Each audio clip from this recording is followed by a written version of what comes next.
राधे राधे। क्या आप जानते हैं कि महाभारत जैसे महायुद्ध के लिए श्री कृष्ण भगवान ने कुरुक्षेत्र को ही युद्ध भूमि के तौर पर क्यों चुना?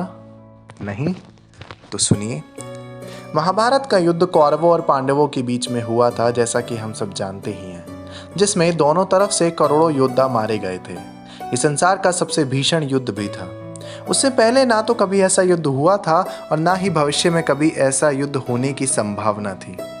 शास्त्रों के मुताबिक महाभारत का युद्ध जब तय हो गया तो उसके लिए जमीन तलाश की जाने लगी। भगवान श्री कृष्ण इस युद्ध के जरिए धरती पर बढ़ते पाप को मिटाना चाहते थे और धर्म की स्थापना करना चाहते थे। कहते हैं कि भगवान श्री कृष्ण को ये डर था कि भाई भाइयों के, गुरु शिष्यों के और सगे संबंधियों के इस युद्ध में एक दूसरे को मरते देखकर कहीं कौरव और पांडव संधि न कर लें। इसीलिए उन्होंने युद्ध के लिए ऐसी भूमि चुनने का फैसला किया जहां क्रोध और द्वेष पर्याप्त मात्रा में हो। इसके लिए श्री कृष्ण ने अपने दूतों को सभी दिशाओं में भेजा और उन्हें वहां की घटनाओं का जायजा लेने को कहा। सभी दूतों ने सभी दिशाओं में घटनाओं का जायजा लिया और भगवान श्री कृष्ण को एक एक करके उसके बारे में बताया।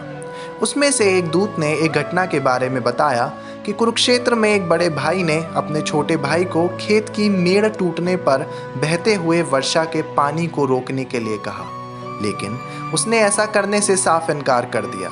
इस पर बड़ा भाई गुस्से में आग बबूला हो गया और उसने छोटे भाई को छुरे से गोदकर मार डाला और उसकी लाश को घसीटता हुआ उस मेड़ के पास ले गया और जहाँ से पानी निकल रहा था वहाँ उसकी लाश को पानी रोकने के लिए लगा दिया।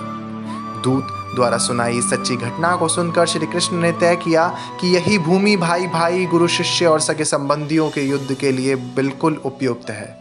श्री कृष्ण अब बिल्कुल निश्चिंत हो गए कि इस भूमि के संस्कार यहाँ पर भाइयों के युद्ध में एक दूसरे के प्रति प्रेम उत्पन्न नहीं होने देंगे। इसके बाद उन्होंने महाभारत का युद्ध कुरुक्षेत्र में करवाने का ऐलान कर दिया। राधे राधे।